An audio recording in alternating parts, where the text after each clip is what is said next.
Kajing khot ban pelong yu interview thong kam batang khalait ligi kam ge balai Ayush Hospital Bhoirambong kal ba kham hasuala penbana bagi kam balai kilom baro arfuitli kalabu yu dak jingli shiganailam ka RBOF Bhoirambong Circle bas e jar ngai gi pratli kam balai hakre hospital badan da shpotli jingthia kane ge jing jar ngai gi pratli bablok khot tang khalait ligi kam kala pelong ru iginailam kate ge seng hapo ge jinglam president ba spirit hing man li ujor shaga district medical and health officer hanongpo haga south regulber arja ofsaw badawaru bakani katnat kade bun penbenas dan ya tadi khot interview yakini ki pratli ki kam ki badang sa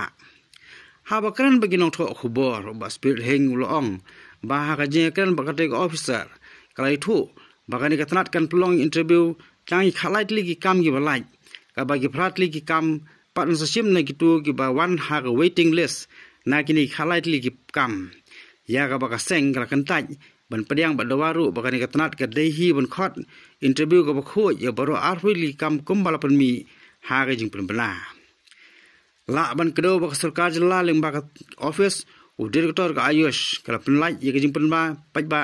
leng baka advertisement ha ga sanri u remphang aja ofsaw kabla kedo badan halu arwili kam balai ka ba kendit mentah la khot interview pat nang khalait li kam kiban salong haka nyo pra bat khatwe ulber aja saw kalabu ujilungo badan ayu halendat jongka iwan ni po office jong timai chu hoi nompo adin ba bidai ka advertisement lemba kelap khubor lemba ki social media ba idon ki post hangi po Bhoirambong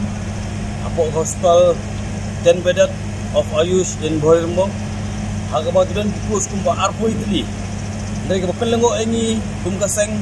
adin ba kinong sunstong ki kun samla kinong apply kam kinong wat kam wat jam yong men complain ba ki thu sengi ba kadan kejing bakala ka jing pelaj ki pus kumta na kaliang ki ka seng ni lawan la tip ban ayo kopi ke bebyang ban ayo bani kenduru batu di mejo na kaliang ki chu okular ba Kidon ketuk ini ke jubet nampa ke guna ke komite trekam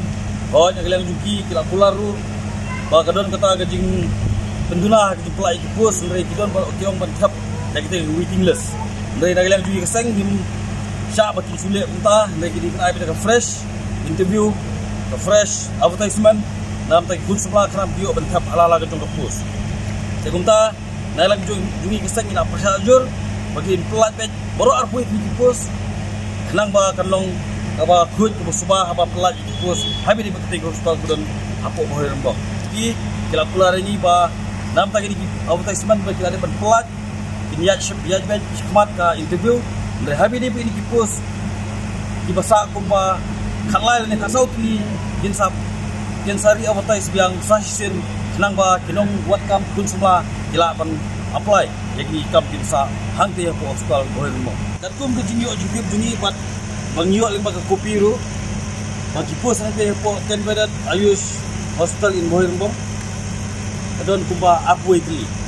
andre ke posisi kolong ba ratli kija dia ya gani kolong bang seng kwa bagi di temi ha abishit abasai